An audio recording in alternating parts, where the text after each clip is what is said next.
hidupku. Ku angkat hatiku menyembahmu, ku naikkan sembah syukurku.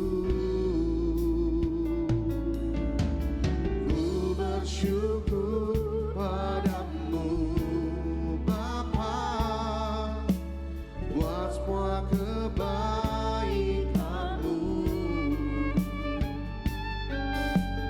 Ku naikkan syukurku memujimu, jiwaku pun menyembah. Allah Bapa yang baik, kami sangat bersyukur Tuhan, penyertaan-Mu sempurna dalam setiap kehidupan kami Tuhan, anak-anak Bapa.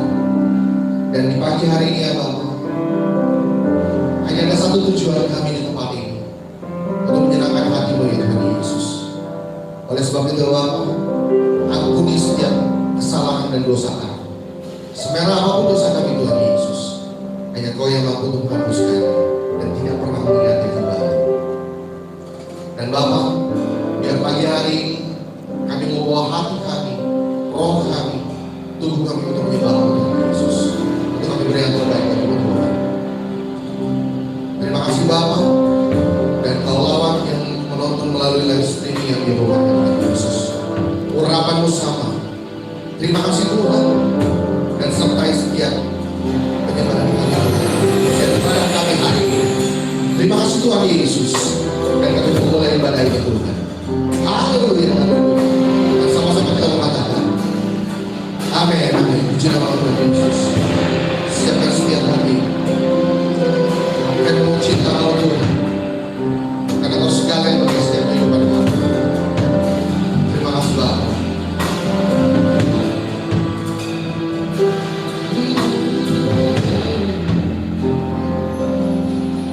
Ku mau cinta Yesus selamanya. Ku mau cinta Yesus selamanya. Meskipun badai silih berganti dalam hidupku, ku tetap cinta Yesus selamanya.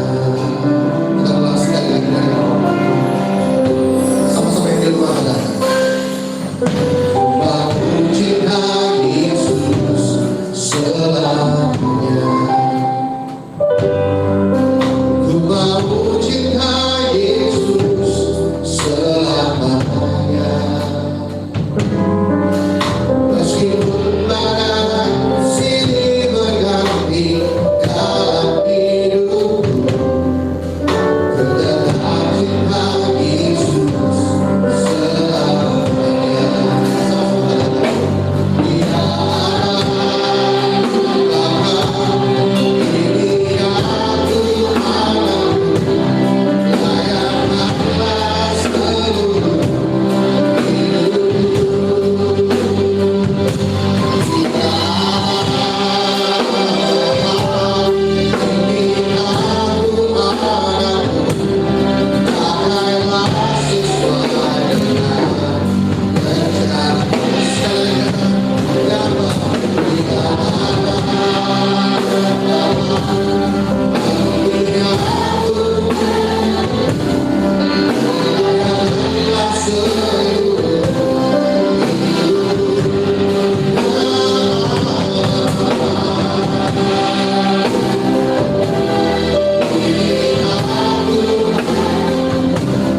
pakailah sesuai dengan rencana saya. Ya Bapa, Dia ini aku, layakkanlah seluruh selamanya.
layakkanlah seluruh hidupku. Shalom,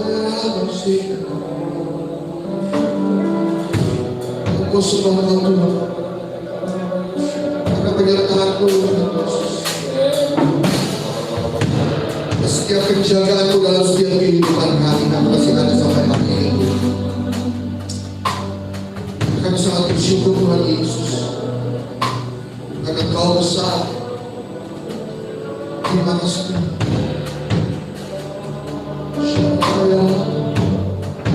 Yang di rumah sembari, yang nonton channel Menanam Live Streaming, sembah Tuhan pagi hari ini. Jangan buru-buru keluar dari hadirat Tuhan. Biar ciptaan Tuhan menyertai setiap kehidupanmu. Yang sakit Kau sembuh, yang terikat Kau lepas, yang susah Kau senangi. Kau berikan sukacita surgawi. Terima kasih Pak, terima kasih. Oleh sebab itu tidak ada kata lain bagi kami untuk hari ini, untuk terus menyembah Kau Tuhan. Karena Kau Allah yang sangat-sangat luar biasa. Apapun keadaan kami, kami tetap menyatakan bahwa Kau Allah yang sangat luar biasa. Terima kasih Tuhan Yesus. Terima kasih. Yes. Dan merasakan setiap kehadiran Tuhan.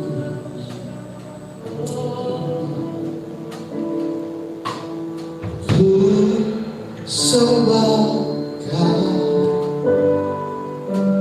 ku sembah Kau,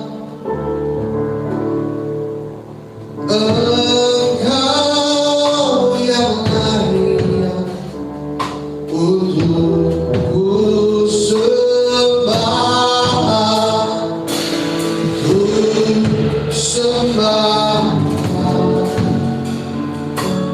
ku sembah Kau, Engkau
Hanya Kau yang layak kami sembah Tuhan.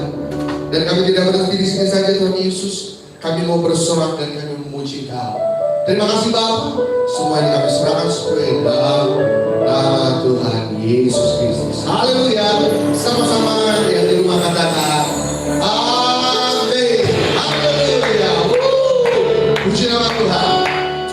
Mari sebentar kita akan memuji Tuhan. Karena waktu sesuai waktu ini. Haleluya.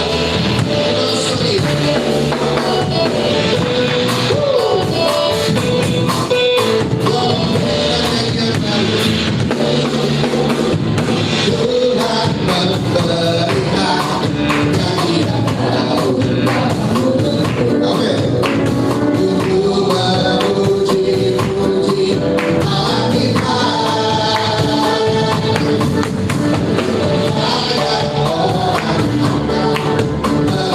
Lalu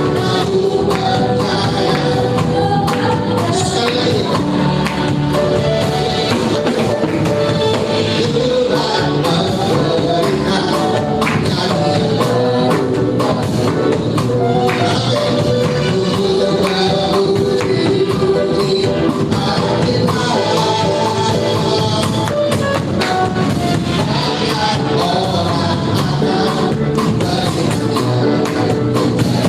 lalu percaya kepada Tuhan. Sama-sama yang di rumah katakan, Yesus cintaku, Yesus cinta semuanya.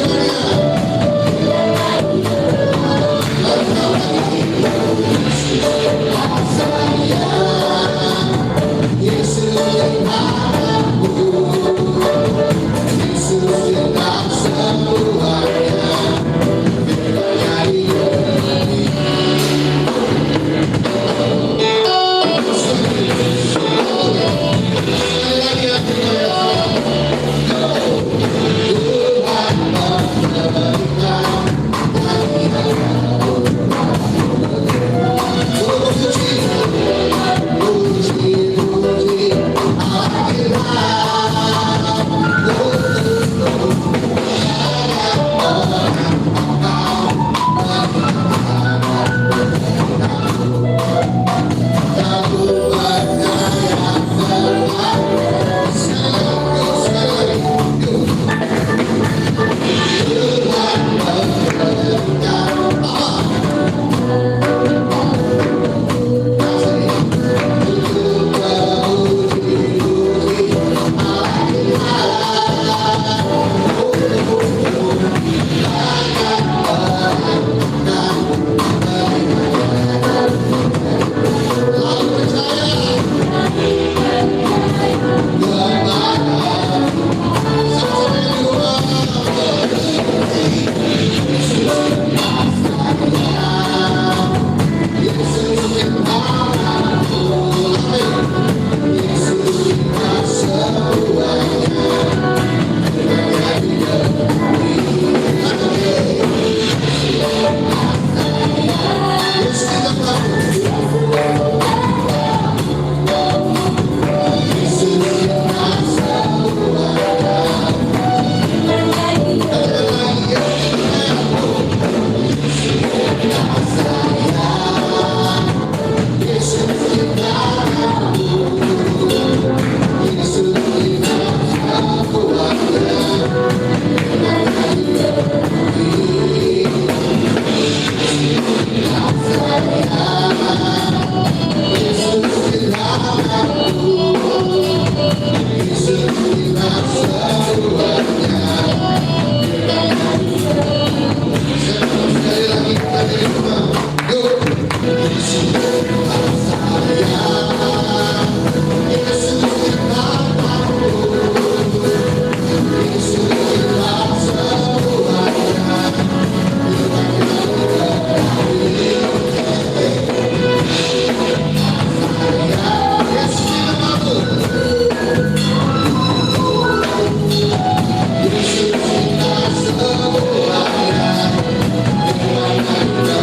Hallelujah.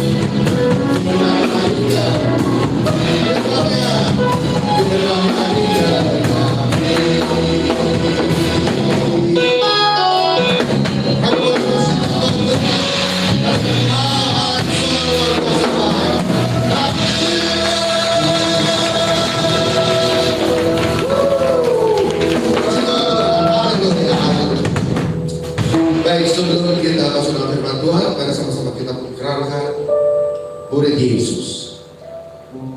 Tuhan Yesus adalah guru yang agung.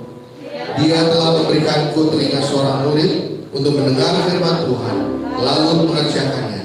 Seorang murid tidak lebih daripada gurunya, tetapi barang siapa telah tamat pelajarannya akan sama dengan gurunya. Tunduk kepada Tuhan yang tidak kelihatan adalah kewajibanku sebagai seorang murid Yesus, ditandai tunduk kepada pemimpinku yang kelihatan. Haleluya. Siapkan setiap hatimu. Sebentar kita akan masuk dalam firman Tuhan. Terima kasih Tuhan Yesus. Kami mau terus berjalan bersama Engkau Tuhan. Dan jangan pernah Kau lepaskan setiap kehidupan kami Tuhan akan laku di hidup ini. Dan yang kedua, percayakan setiap kehidupanmu dalam Tuhan. Terima kasih Tuhan Yesus.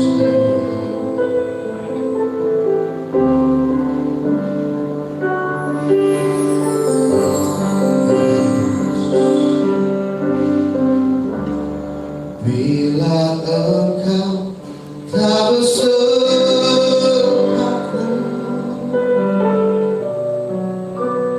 ku tak mau berjalan.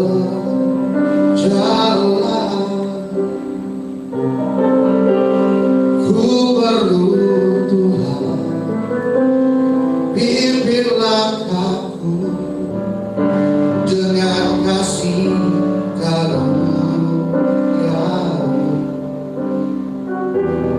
Pimpin langkahku setiap waktu, berjalan dalam Roh-Mu. Nyatakan Tuhan kemuliaan-Mu. Ya, shalom, selamat sore Bapak Ibu Saudara yang diberkati dan selalu dikasih oleh Tuhan. Kita bertemu kembali dalam ibadah raya Gereja GKI IHK Kota. Kami beralamat di Glodok Plaza, lantai 1 nomor 28 di Pinang Siak, tidak jauh dari stasiun Kota Jakarta. Nah, kita ada di dalam ibadah raya yang kedua, dan saya rindu berbagi hari ini. Ini merupakan sharing saya, khotbah saya dari 2 minggu yang lalu. Tanggal 30 Januari saya berbicara soal transformasi. Nah, transformasi itu meliputi 3 hal. Yang pertama adalah pemulihan hubungan, yang kedua ialah berjalan bersama dengan Tuhan, dan yang ketiga adalah kita lebih mengikuti program Tuhan, rencana Tuhan daripada program dan rencana kita sebagai manusia.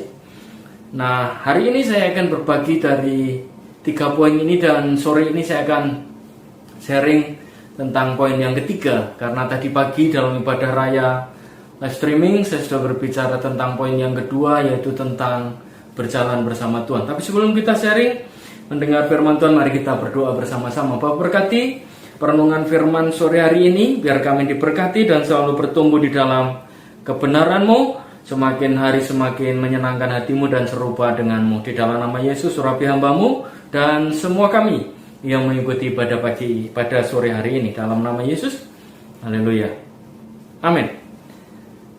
Minggu lalu dalam ibadah live streaming maupun online gereja ini, tanggal 6 Februari saya berbicara tentang transformasi adalah pemulihan hubungan.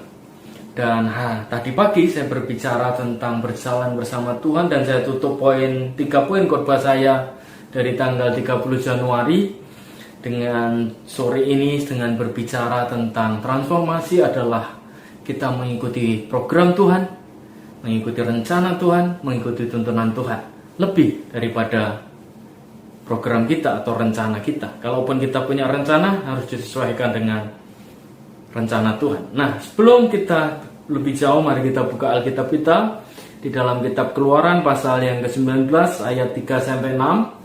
Firman Tuhan saya akan bacakan bagi Bapak Ibu Saudara. Lalu naiklah Musa menghadap Allah, dan Tuhan berseru dari gunung itu kepadanya, beginilah kukatakan kepada keturunan Yakub dan kau beritakan kepada orang Israel, kamu sendiri telah melihat apa yang kulakukan kepada orang Mesir, dan bagaimana aku telah mendukung kamu di atas sayap Raja Wali dan membawa kamu kepadaku. Jadi sekarang jika kamu sungguh-sungguh mendengarkan firman-Ku dan berpegang pada perjanjianku, maka kamu akan menjadi harta kesayanganku sendiri dari antara segala bangsa. Sebab akulah yang mempunyai seluruh bumi. Kamu akan menjadi bagiku kerajaan imam dan bangsa yang kudus. Inilah semuanya firman yang harus kamu katakan kepada orang Israel. Tuhan berbicara kepada Musa sebagai penyambung lidah Tuhan kepada bangsa Israel pada saat itu. Lalu dari hal ini kita bisa melihat bahwa Tuhan itu punya rencana, Tuhan itu punya tujuan dalam setiap hidup kita. Di sini kita melihat Tuhan punya tujuan untuk hidup Musa. Tapi saya berbicara hari ini secara khusus, Tuhan pun punya tujuan buat Anda dan juga buat saya, masing-masing untuk kemuliaannya sesuai dengan bidang talenta porsi yang Tuhan berikan kepada kita. Jadi sudah sangat jelas Tuhan ingin bagikan kepada kita. Dia memiliki sebuah rancangan khusus di dalam diri kita. Yeremia 29 ayat 11, sebuah ayat terkenal berkata bahwa dia punya rancangan yang spesial, yang istimewa, yaitu rancangan damai sejahtera dan bukan rancangan kecelakaan, masa depan yang penuh harapan. Jadi Tuhan membentuk kita, Tuhan menguji kita, Tuhan memproses kita, Tuhan menuntun kita, Tuhan mengadakan kepada kita tes-tes tertentu di dalam diri kita, supaya kita bisa tunduk kepada tuntunan Tuhan. Seperti tema sore hari ini, transformasi ialah lebih mengikuti tuntunan Tuhan, lebih mengikuti program Tuhan daripada rencana dan tuntunan kita sendiri. Nah, Bapak Ibu dikasih oleh Tuhan, dari Musa ini kita belajar, lalu kita bisa merenungkan di dalam diri kita bahwa setiap kita punya destiny Tuhan, setiap kita punya tujuan Tuhan. Karena segala sesuatu yang ada di dunia ini tidak pernah diciptakan secara kebetulan. Bahkan Anda pun tidak diciptakan karena Tuhan iseng, tapi Tuhan punya rencana di dalam Anda dan di dalam kita semuanya. Mari kita lihat satu ayat lagi di dalam Perjanjian Baru, kitab 2 Timotius pasal yang kedua ayat 20 sampai 21. Firman Tuhan berkata begini: dalam rumah yang besar bukan hanya terdapat perabot dari emas dan perak, melainkan juga dari kayu dan tanah. Yang pertama dipakai untuk maksud yang mulia, dan yang terakhir untuk maksud yang kurang mulia. Jika seorang menyucikan dirinya dari hal-hal jahat, ia akan menjadi perabot rumah untuk maksud yang mulia. Ia dikuduskan, dipandang layak untuk dipakai tuannya, dan disediakan untuk pekerjaan yang mulia. Tuhan mengizinkan kita dikuduskan, diproses, dibentuk sedemikian rupa untuk menjadi bejana bagi kemuliaannya. Nah, berbicara tentang tuntunan, berbicara tentang tujuan Tuhan, dan supaya kita bisa lebih mengikuti programnya daripada program kita, rencananya lebih daripada rencana kita, karena rencana kita pun yang sudah kita persiapkan sebaik mungkin, semata mungkin harus disesuaikan, harus diselaraskan dengan apa yang Tuhan mau. Ada beberapa prinsip yang saya ingin bagikan sore hari ini dengan cepat, dengan sederhana, supaya semua kita diberkati. Bagaimana kita bisa mengikuti tuntunan Tuhan? Tentu saja ada langkah-langkah, tentu saja ada prinsip-prinsip, tentu saja ada rule yang harus kita ikuti. Nah, saya berdoa poin-poin ini bisa menolong kita, bahkan juga saya, karena saya juga sedang belajar untuk mengikuti tuntunannya. Yang pertama adalah tuntunan Tuhan akan kita terima sejalan dengan ketaatan dan kerendahan hati kita. Jadi, Tuhan itu bukan Tuhan yang otoriter. Tuhan kita itu bukan Tuhan yang memaksakan kehendaknya. Dia memberikan kepada kita yang namanya kehendak bebas atau free will. Jadi semua kehendak Tuhan itu akan terjadi seiring dengan ketaatan kita kepada Tuhan. Sama seperti Musa tadi, awalnya dia menolak karena dia berpikir waktu dia dipanggil pertama kan dia nggak mau melihat semak duri yang terbakar tapi tidak, yang kena api tetapi tidak terbakar, lalu berada perjumpaan dengan Tuhan, disuruh kepada orang Israel yang dijajah, diperbudak di tanah Mesir. Awalnya Musa nggak mau, awalnya Musa merasa nggak bisa, awalnya merasa nggak mampu. Bukankah kita juga sering merasa seperti itu? Itu bukan untuk Tuhan, itu bukan untuk saya. Tuhan itu bukan bagian saya. Ada orang-orang yang lebih layak. Jadi poin yang pertama yang harus kita belajar hari ini adalah kerendahan hati. Karena Tuhan sudah membawa kita ke dalam level yang lebih tinggi lagi. Tapi untuk kita bisa hidup dalam dimensi yang Tuhan mau itu, pastikan bahwa hidup kita ini hidup adalah yang penuh dengan ketaatan kepada Tuhan. Yang percaya katakan amin. Sebenarnya tema transformasi buat gereja kita ini cukup berat, tapi saya percaya semua kita yang berat bukan berarti nggak bisa. Jadi pagi ini yang pertama adalah kerendahan hati. Kalau kita mau mengikuti program Tuhan lebih daripada program dan rencana kita, rendahkan diri, serahkan program kita, rencana kita, semua cita-cita kita kepada kehendak Tuhan. Yang kedua, kita bisa belajar bahwa tuntunan Tuhan itu mengarahkan kita untuk kita bisa memiliki pola hidup sesuai dengan kerajaan Allah. Dan tentu saja kalau itu sesuai dengan kerajaan Allah, bisa jadi itu berbeda dengan semua pola yang ada di dunia selama ini, yang kita kenal, yang kita lihat di lingkungan kita atau kita lihat di sekeliling kita. Yang percaya katakan amin. Tuntunan Tuhan akan mengarahkan kita supaya kita hidup di dalam jalan dan tuntunannya. Firman itu menuntun kita langkah demi langkah, supaya kita bisa bernyanyi seperti pujian yang tadi kita nyanyikan. Bila engkau tak besertaku, ku tak mau berjalan, ku perlu Tuhan, pimpin langkahku dengan kasih karunia-Mu.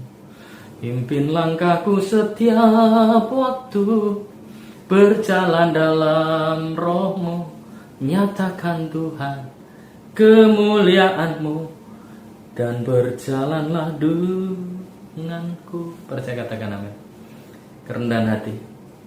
Yang kedua, tuntunan Tuhan akan membuat hidup kita mungkin akan menjadi berbeda, karena hidup kita semakin selaras dengan apa yang Tuhan perintahkan kepada kita sesuai firman. Yang ketiga adalah tuntunan Tuhan, tujuan Tuhan, destiny Tuhan, firman Tuhan, mau tidak mau harus kita alami, yaitu adalah mematikan kedagingan kita. Kalau Anda lihat Galatia 5, 16-18, begitu kita mengikuti tuntunan Roh Tuhan, hidup dalam pimpinan Allah, mau tidak mau kedagingan kita akan ditaklukkan, akan diserahkan, keinginan daging kita akan dimatikan, supaya hasrat kita ini hanya hasrat untuk menyenangkan dan kemuliaan bagi Tuhan saja, bukan untuk memenuhi kedagingan kita. Artinya perbuatan daging tidak akan muncul lagi selama kita mengikuti tuntunan Tuhan. Perbuatan daging tidak punya kuasa di dalam diri kita kalau kita mengikuti kehendak Tuhan. Yang berikutnya, yang keempat adalah tuntunan Tuhan, destiny Tuhan akan membuat kita akan memasuki destiny kita berikutnya. Artinya tujuan yang lebih spesifik. Di 2 Timotius 2 kita melihat bagaimana Paulus menasihatkan kepada Timotius supaya kita diizinkan meningkatkan kualitas hidup kita, supaya kita didekatkan dengan rencana Tuhan. Kalau dia ingin memakai kita menjadi pemimpin rohani yang untuk sebuah kebangunan rohani yang besar, revivalist, seseorang yang dipakai dasar untuk kebangunan rohani, maka kita akan dibawa Tuhan ke sana. Jadi karena itu tinggallah dalam firman, karena itu turutilah firman, supaya destiny Tuhan itu makin jelas, makin mengerucut, semakin mengerti bahwa itu memang tujuan kita di dalam Tuhan itu semakin nyata. Maksud saya, setiap kita pasti pernah menerima janji Tuhan lewat apapun, lewat didoakan, lewat firman, lewat nubuatan, lewat apapun, dan itu akan semakin jelas ketika kita mengikuti program Tuhan, ketika kita mengikuti tuntunan Tuhan, maka itu akan semakin terang. Dan yang terakhir, kalau berbicara mengikuti tuntunan Tuhan, mengikuti program Tuhan daripada program manusia adalah Tuhan akan membuat kita selalu mengalirkan kuasa Tuhan itu dan terus bertumbuh di dalam otoritas Tuhan. Artinya apa? Ada tanda-tanda yang menyertai kita. Kita bisa menyalurkan kuasa urapan, hadirat dan kemuliaan Tuhan itu kepada orang. Ketika Tuhan memerintahkan Musa untuk membebaskan orang Israel, pada awalnya dia nggak mampu, dia merasa tidak bisa. Semua hal manusiawi yang Tuhan suruh untuk Musa lakukan kemudian menghasilkan hal yang hebat, padahal dia pada awalnya tidak mampu. Kadang-kadang kita hanya melakukan hal-hal sederhana, hal-hal yang menurut kita sering kita lakukan, tetapi karena pada saat itu kita sudah ada di dalam destiny, kita sudah mengikuti program Tuhan, maka urapan, wibawa, otoritas, kuasa itu Tuhan berikan kepada kita. Dulu waktu gereja kita ini berawal muncul, ada sekian orang, sekian persen orang yang nggak mungkin. Ari itu nggak mungkin. Beberapa orang bahkan berkata, Allah itu sebentar juga tutup lagi. Tapi hari ini gereja ini sudah ada 5 tahun lebih beberapa minggu. Oleh karena apa? Oleh karena kemurahan, oleh karena berkat, oleh karena penyertaan dan tuntunan Tuhan. Oleh karena apa? Karena kita lebih mengikuti program Tuhan, kita lebih mengikuti rencana Tuhan daripada orang-orang yang mencemooh kita. Dalam setiap pelayanan pasti ada orang-orang yang tidak sama pendapat dengan kita, karena mereka punya persepsi berbeda dengan kita. Tapi yang berbeda itu bisa menjadi pemacu kita untuk kita makin maju, untuk kita makin semangat, untuk kita makin hari makin sungguh-sungguh dengan Tuhan. Karena itu Bapak Ibu saudara, hari ini, sore ini, sebagai closing 3 seri khotbah saya tentang transformasi, saya tutup hari ini dengan mengikuti program Tuhan daripada mengikuti program manusia. Ingat, apa yang saya bilang dengan program Tuhan itu akan membuat kita di hadapan Tuhan itu semakin bertumbuh, diiringi dengan yang pertama, kerendahan hati di hadapan Tuhan. Yang kedua, untuk kita masuk di dalam program tuntunan Tuhan itu, maka kita harus memiliki program hidup yang berbeda, cara hidup yang berbeda, yang tidak sama dengan dunia ini. Dengan apa? Dengan mengikuti firman. Yang ketiga, daging kita akan semakin mati. Nanti satu saat kita akan bisa nyanyi seperti Paulus berkata bahwa hidupku bukan aku lagi, tapi Yesus yang ada di dalamku. Hidupku adalah hidup untuk kemuliaan Tuhan, pengabdian untuk hormat, dan kerajaan Allah dimuliakan di dalam kehidupanku. Yang keempat, semakin hari kita mengikuti tuntunan dan program Tuhan, destiny Tuhan di dalam kita itu akan semakin jelas, semakin nyata, dan semakin terang. Dan yang terakhir, mengikuti tuntunan Tuhan itu membuat kita bisa mengalirkan anugerah Tuhan, bisa mengalirkan urapan Tuhan, bisa bertumbuh di dalam otoritas ilahi, dan makin hari kita makin menyenangkan hati Tuhan. Jadi makin hari kita makin dekat dengan Tuhan, makin hari makin jelas tuntunan Tuhan, makin hari makin jelas tujuan Tuhan, dan makin hari kita akan mengalirkan kuasa Tuhan di dalam diri kita, yang ada di dalam hidup kita, kepada orang di sekeliling kita. Dan tujuannya tentu saja untuk kemuliaan Tuhan dan dikembalikan bagi hormat dan kerajaannya. Itu saja. Mari kita berdoa, kita mengucap syukur di dalam Tuhan. Bapak Ibu saudara yang di rumah, engkau yang sakit percaya dalam ibadah ini, kalau engkau percaya engkau disembuhkan oleh Tuhan, engkau yang lemah dikuatkan oleh Tuhan, engkau yang putus pengharapan dapat kepastian di dalam Tuhan. Mari Bapak Ibu saudara, angkat tanganmu, arahkan hatimu dengan Tuhan. Izinkan saya berdoa sore hari ini. Bapa, di dalam nama Yesus, berkati semua kami yang mengikuti ibadah sore hari ini. Berkati, semakin disertai oleh Tuhan dan mengalami kebangunan rohani dalam hidup kami. Kami makin dipulihkan hubungan kami dengan Tuhan, terus berjalan dalam tuntunan Tuhan, dan kami lebih mengikuti rencanamu, dan rencana itu makin jelas dalam kami. Bapak Ibu saudara dikasih oleh Tuhan, terimalah berkat yang limpah dari Allah Bapa di sorga, di dalam cinta kasih anaknya Tuhan Yesus Kristus, menyertai engkau dari hari ini sampai selama-lamanya. Bahkan waktu Tuhan Yesus datang kedua kali menyambut kita gerejanya, engkau terus disertai, diberkati, dan dalam penyertaan tuntunan Tuhan. Dalam nama Yesus kami berdoa mengucap syukur, terima kasih ya Tuhan, haleluya, amin. Saya David tadi, selamat hari Minggu, tetap bersuka cita. Omikron boleh melanda, Covid boleh melanda, kita nggak boleh takut. Waspada iya, takut tapi jangan, karena kita punya Allah yang luar biasa. Terus merendahkan hati, percayalah Tuhan menyertai Bapak Ibu saudara semua. Selamat hari Minggu, haleluya, amin. Tuhan nyata dalam hidup